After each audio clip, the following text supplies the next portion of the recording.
Students, welcome back to the class. हम पढ़ रहे थे रेडियो फार्मास्यूटिकल्स। तो रेडियो फार्मास्यूटिकल्स की हमने डेफिनेशन वगैरह देख ली थी लास्ट लेक्चर में। तो इस लेक्चर में हम पढ़ेंगे रेडियो एक्टिव डिसइंटीग्रेशन सीरीज कि क्या होता है रेडियो एक्टिव डिसइंटीग्रेशन सीरीज।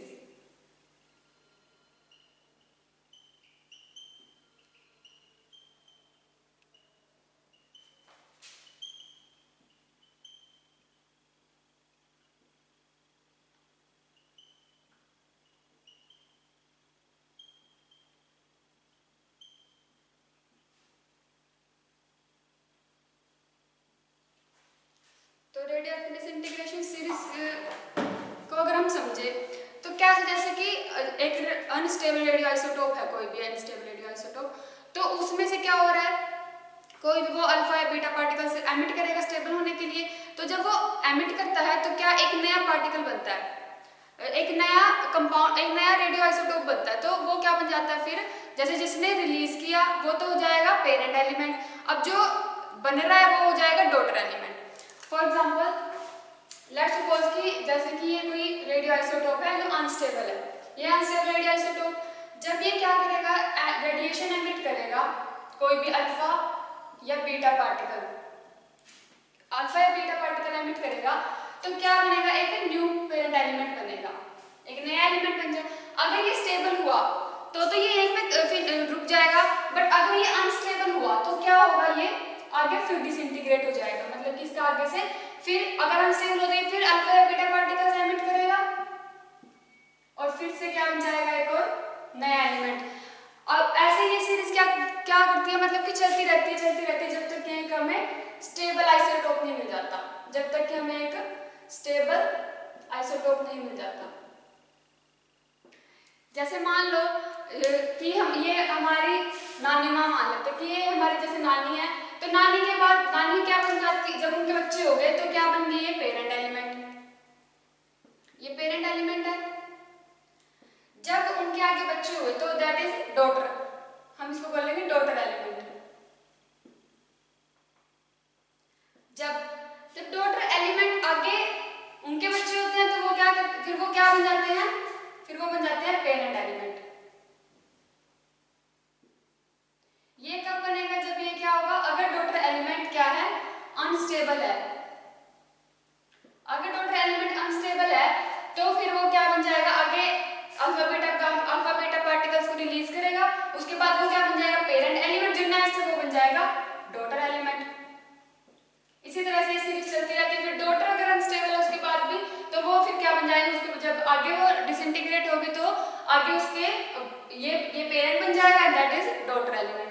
तो क्या हो जाएगा, जब तक स्टेबल आइसोटोप नहीं आता हमारे पास तब तक ये सीरीज क्या है, चलती रहती है, कंटिन्यूस रहती है, कंटिन्यूस फॉर्म में। अब हमारे पास क्या है, अगर इसकी डेफिनेशन देखें डिसइंटीग्रेशन सीरीज की, तो क्या होगी, वो सीरीज जो स्पॉन्टेनियस चेंजेस करती रहती है, जिसमें स्पॉन्टेनियस चेंजेस होते रहते हैं, स्टार्टिंग करता है from the stable parent element, from the unstable element से, यानी कि अनस्टेबल पेरेंट एलिमेंट से जो क्या है अनस्टेबल है, जो तब तक चलती है जब तक क्या हो जाए, उसकी फॉर्मेशन एक स्टेबल एलिमेंट की ना हो जाए, तब जब तक उसकी फॉर्मेशन ना हो जाए स्टेबल एलिमेंट की, तो उस सीरीज को हम क्या बोलते हैं, disintegration series.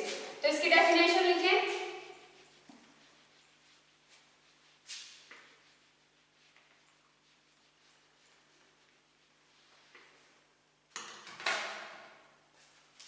The series of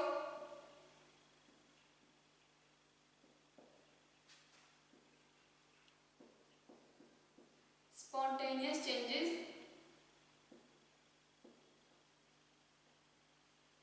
takes place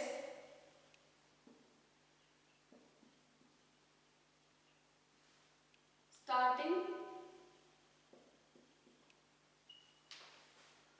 with the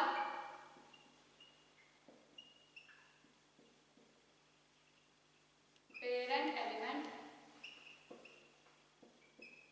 जो क्या है, which has unstable nuclei, starting with the parent element and take formation of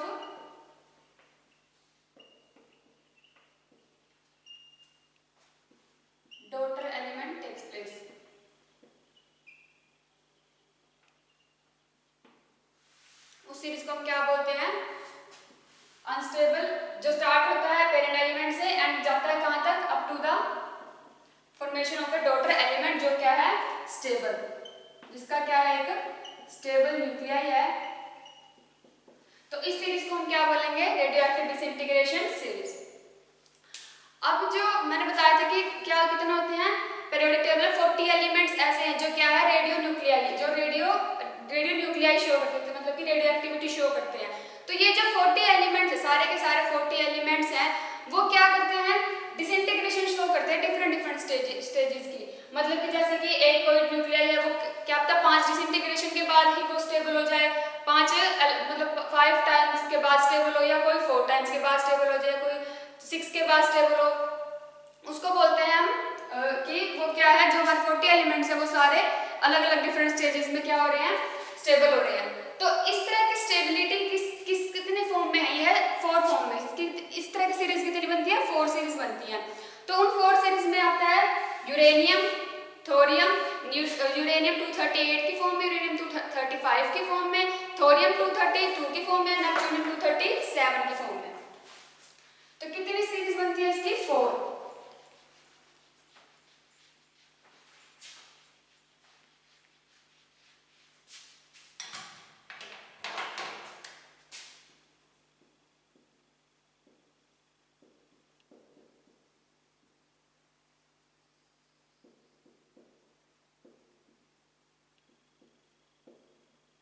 four disintegration series होती है। फर्स्ट कौन सी है यूरेनियम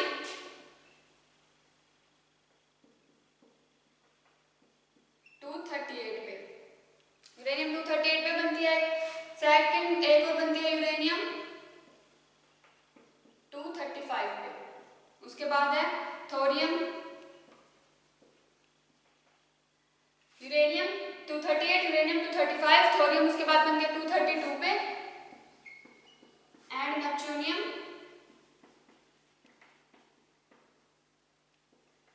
237 पे।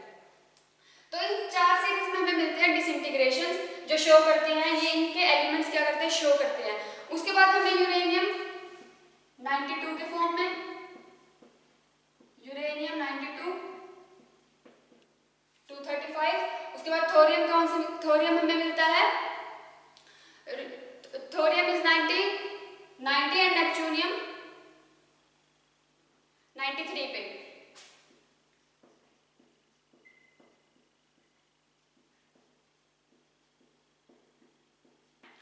तो इसको हम बोलते हैं जो यूरेनियम 238 की फॉर्म में है दैट इज यूरेनियम सीरीज। उसके बाद जो यूरेनियम 235 की फॉर्म में इसको हम बोलते हैं एक्टिनियम सीरीज। एंड इसका एक्टिनियम क्यों, क्योंकि क्या है एक्टिनियम इसका मेन प्राइम एलिमेंट है, इसलिए इसमें बोलते हैं एक्टिनियम सीरीज। थोरियम सीरीज है क्योंकि थोरियम से स्टार्ट हो रही है दैट इज थोरियम सीरीज।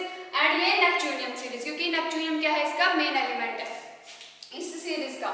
तो इनका हम नाम लिख लेते हैं, इसको हम बोलेंगे यूरेनियम सीरीज,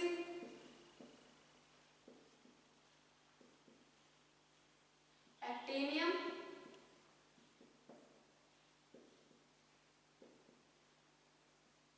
थोरियम,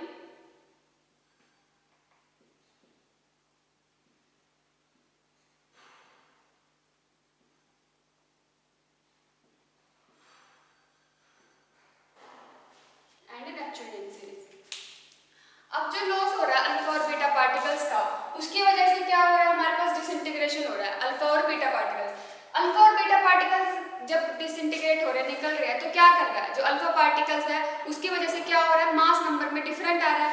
क्योंकि जो अल्फा पार्टिकल्स था वो क्या किसके बराबर था, जो अल्फा था वो हमारे पास 2 हीलियम 4 के बराबर था, हम उसको 2 हीलियम 4 मान रहे थे। यानी कि जब अल्फा निकल रहा है तो एटॉमिक नंबर में 2 का चेंज कर रहा है एंड मास नंबर में 4 का चेंज कर रहा है। एंड जो बीटा पार्टिकल्स था वो सिर्फ क्या कर रहा है एटॉमिक नंबर में -1 का चेंज कर रहा है। यानी कि जो बीटा पार्टिकल्स है उसकी वजह से मास नंबर में क्या कोई डिफरेंस नहीं आ रहा। जो अल्फा और बीटा पार्टिकल्स क्या कर रहे हैं आगे ये क्या कर रहे हैं चेंज कर रहे हैं हमारी जो सीरीज है उसके अंदर इतने चीजें इतने एलिमेंट का इतने मास का क्या आ रहा है चेंज आ रहा है और एटॉमिक नंबर का चेंज आ रहा है। तो ये थी 4 सीरीज। अब ये जो 4 सीरीज है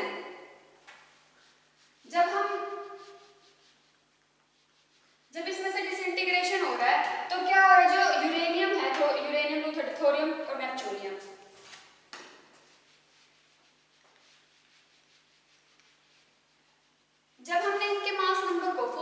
डिविजिबल करके देखा, 4 से डिवाइड करके देखा, तो क्या हो रहा है, जो सीरीज है उनमें क्या आ रहा है, एक में तो 4n कंप्लीटली डिवाइड हो रहा है, जो कंप्लीटली डिवाइड हो रहा है वो है थोरियम सीरीज। जब थोरियम सीरीज के हमने मास को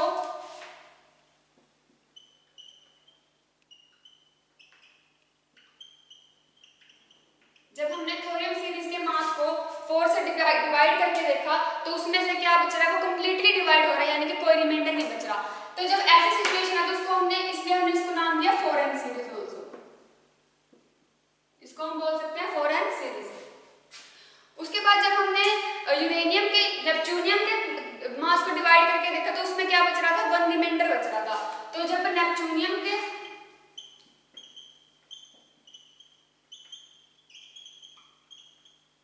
जब हमने नेपच्यूनियम सीरीज को डिवाइड करके देखा उसके मास को, तो उसमें से 1 रिमाइंडर बच रहा था, जिसकी वजह से हमने इसको नाम दिया 4n+1 सीरीज। जब यूरेनियम सीरीज को डिवाइड करके देखा, यूरेनियम सीरीज से जो हमारे पास,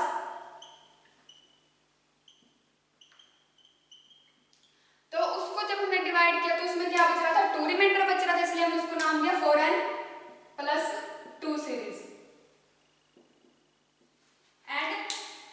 जो एक्टिनियम सीरीज थी, जब उसको डिवाइड करके देखा तो उसमें बच रहा था 3 रिमाइंडर मास नंबर में, तो दैट इज 4n+3 सीरीज। तो कैसे हमने इस सीरीज का नाम दिया, जब थोरियम सीरीज के जो एलिमेंट थे उनके मास को हमने डिवाइड करके देखा 4 से, तो बन रहा था 4, वो कंप्लीटली डिवाइड हो रहा था, इसलिए क्या आया, 4n सीरीज आया। जब नेपच्यूनियम सीरीज के मास को डिवाइड करके देखा तो आया, उसमें से 1 रिमाइंडर बच रहा था, इसलिए क्या आया, 4n+1। उसके बाद जब यूरेनियम सीरीज को हमने 4 से डिवाइड करके देखा मास नंबर को, तो हमारे पास 2 रिमाइंडर बचा, इसलिए उसकी वजह से आया 4n+2। एंड एक्टिनियम को जब हमने डिवाइड करके देखा सीरीज को, तो 4n+3 सीरीज। तो इसी वजह से इनको हम 4n+1, 4n+2 and 4n+3 series भी नाम दे सकते हैं। अगर उसके बाद हमारे पास आती है, जैसे कि जब ये सीरीज चलती है तो क्या होता है कि एक एलिमेंट, एक जो अनस्टेबल आइसोटोप है, वो आगे दो पार्ट्स में भी डिवाइड हो जाता है। मतलब कि एक या तो अल्फा, अगर अल्फा देखते हैं, अगर अल्फा रिलीज कर रहा है तो एक अलग कंपाउंड बन रहा है, और वही सेम कंपाउंड, वही अनस्टेबल आइसोटोप अगर बीटा रिलीज कर रहा है तो अलग कंपाउंड बन रहा है। तो इसको हम बोलते हैं ब्रांच डिसइंटीग्रेशन, इसको हम बोलते हैं ब्रांच्ड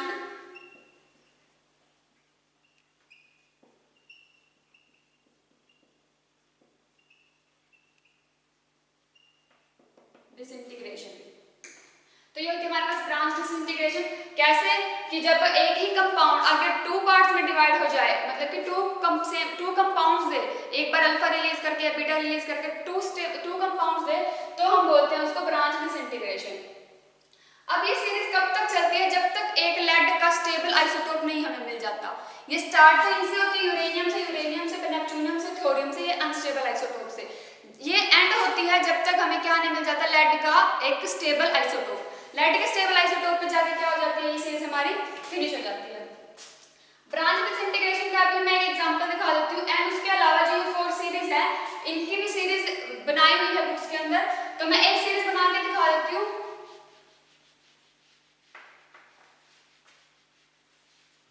जैसे हमारे पास है थोरियम सीरीज, थोरियम सीरीज को हम लेके चले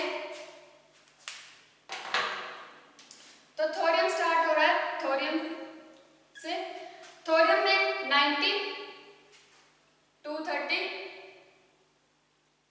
232। जब उसने क्या किया, एक अल्फा पार्टिकल रिलीज किया, तो हमारे पास बन गया रेडियम 88, क्योंकि अल्फा पार्टिकल्स में क्या हो रहा है, एटॉमिक नंबर में 2 का चेंज आ रहा है और मास नंबर में 4 का चेंज आ रहा है, तो दैट इज 228। उसके बाद एक इसने बीटा पार्टिकल रिलीज करा, तो उसके बाद हमारे पास आ रहा है एक्टिनियम। एक्टिनियम में क्या आता है, एटॉमिक नंबर में चेंज आता है, that is 89 and 228, mass number क्या रहेगा, सेम रहेगा।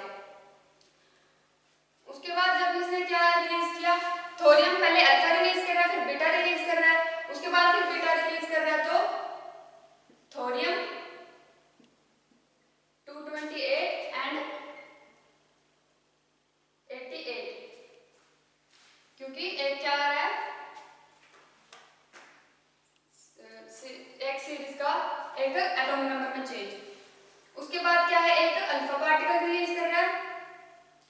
तो बना रहे रेडियम 224 एंड 86। फिर एक अल्फा पार्टिकल रिलीज करके रेडॉन 220 84। अब जैसे ये रेडॉन है जो ये हमारे पास आगे ब्रांच में डिसइंटीग्रेट हो रहा है जैसे अल्फा और एक बार बीटा। तो जब अल्फा कर रहा है तो क्या आएगा, लेड बना रहा है but this is not a stable compound.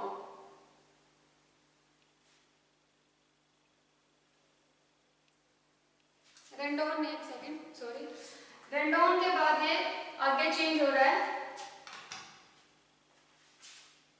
Radon के बाद एक अल्फा पार्टिकल रिलीज करके ये पोलोनियम में चेंज हो रहा है। Polonium is 216 and 82।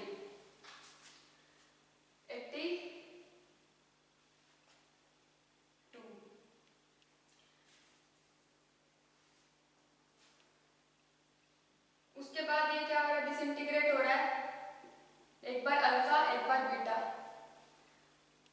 तो जब अल्फा रिलीज कर रहा है तो लेड 212 एंड 80 एंड जब बीटा रिलीज कर रहा है तो एटमियम 85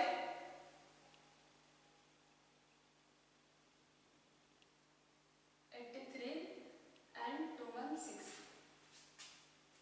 उसके बाद ये दोनों क्या कर रहे हैं, सेम कंपाउंड बना रहे हैं बिस्मिथ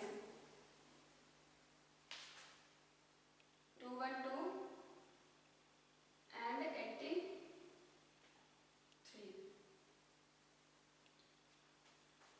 उसके बाद ये सीरीज ऐसे आगे फिर एक और ब्रांच चेन आ जाएगी। अब ये ब्रांच चेन आगे चेंज हो जाएगी, फिर पोलोनियम एक कंपाउंड देगा, थैलियम कंपाउंड मिलेगा हमें। उसके बाद ये ऐसे ये क्या बना देगा, फिर ये दोनों चेंज होकर क्या बना देंगे हमें, एक लेड। जब लेड ये क्या है, लेड का एक स्टेबल कंपाउंड है। ये पोलोनियम में मिल रहा है 212 में, जब बीटा रिलीज हो रहा है थैलियम मिल रहा है 81,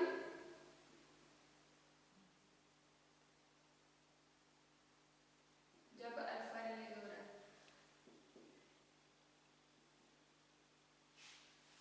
तो ये हमारे पास क्या बन जाएगा, एक स्टेबल कंपाउंड, स्टेबल एलिमेंट या फिर स्टेबल आइसोटोप है जो हमारे पास। एक लेड का जब तक स्टेबल आइसोटोप नहीं आता तब तक ये सीरीज क्या रहती है, चलती रहती है। तो ये थी हमारे पास थोरियम सीरीज। तो इसके जब हम एलिमेंट्स को क्या करेंगे, डिवाइड करेंगे 4 के साथ, तो क्या कंप्लीटली मास डिवाइड हो जाएगा 4 से, इसलिए इसको हम बोलते हैं 4n सीरीज। और जैसे कि ब्रांच मैंने बताया था कि कैसे होती है ब्रांच डिसइंटीग्रेशन, तो इस तरह से होती है ब्रांच।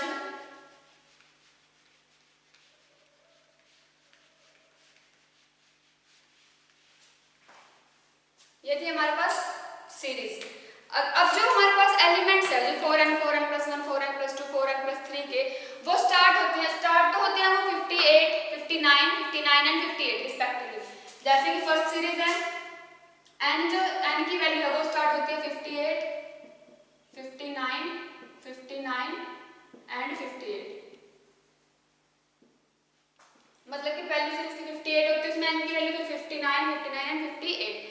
बट ये एंड किससे होती है, जब लेड का हमारा स्टेबल कंपाउंड में जाता है तो एंड किससे होती है, ये 52 52 51 and 51।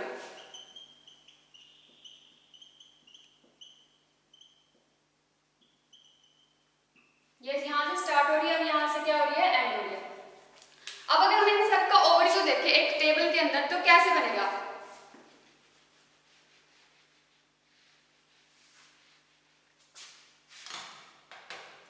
Series, name of the series,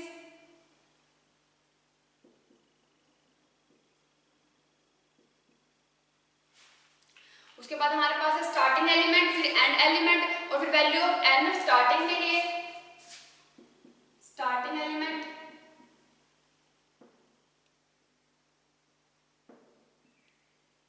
and element,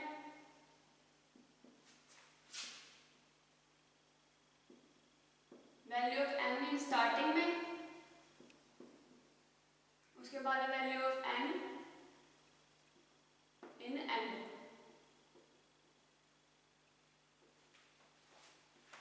तो सीरीज कौन सी है, 4n। जब 4n सीरीज है क्या दिया था, थोरियम सीरीज। थोरियम सीरीज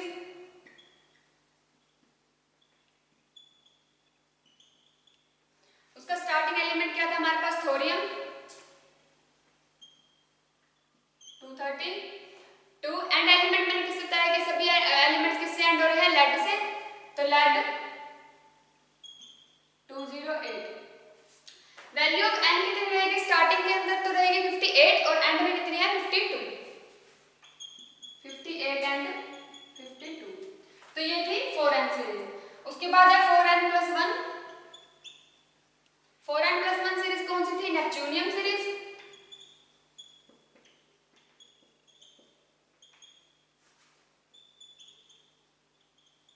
जो नेपच्यूनियम सीरीज है वो हमारी स्टार्ट होती है नेपच्यूनियम से और एंड किससे होती है, लेड से। या फिर जो बिस्मिथ है, जो उसका भी क्या बनता है, एक स्टेबल कंपाउंड बनता है। तो बिस्मिथ की भी अगर हमारे पास मिल जाए तो वो क्या होती है, स्टेबल कंपाउंड। जो नेपच्यूनियम की सीरीज है वो किस पे एंड होती है, बिस्मिथ पे। तो जो नेपच्यूनियम है 237 और जो लेड है, जो हमारे पास इसकी एंड प्रोडक्ट बन रहा है जो नेपच्यूनियम सीरीज का, वो है बिस्मिथ। बिस्मिथ मिल रहा है हमें 209 में। और वैल्यू ऑफ एन कितने है, स्टार्टिंग में 58 इस सीरीज में, 4n+1 सीरीज में वैल्यू ऑफ स्टार्टिंग कितने है 59 और जो एंड में वैल्यू है वो है 52।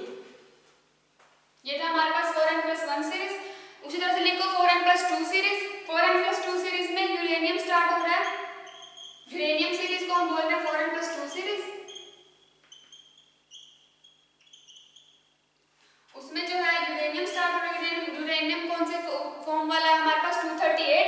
और ये तीनों, ये सीरीज और जो लास्ट वाली सीरीज है वो किससे एंड होती है, लेड से। लेड का क्या स्टेबल कंपाउंड 206, 238 एंड लेड 206। जो इसका स्टार्टिंग कंपाउंड है 59 और वैल्यू एंड हो रही है 51 पे। ये थी हमारे पास 4n+2 सीरीज। उसके बाद है हमारे पास 4n+3 सीरीज। अब 4n+3 सीरीज है जो वो किससे स्टार्ट, वो उसको हम बोल रहे थे एक्टिनियम सीरीज।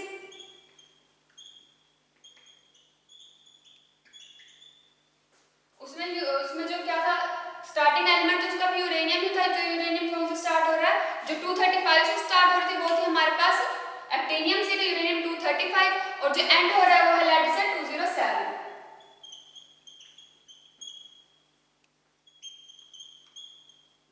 इसका जो वैल्यू ऑफ एन रहेगी स्टार्टिंग में 58 एंड हो रही है 51 पे। तो ये थी हमारे पास टेबल जो क्या कर रही है, हमारे पास डिसइंटीग्रेशन सीरीज का ओवरव्यू दे रही है। नोट कर लेना है।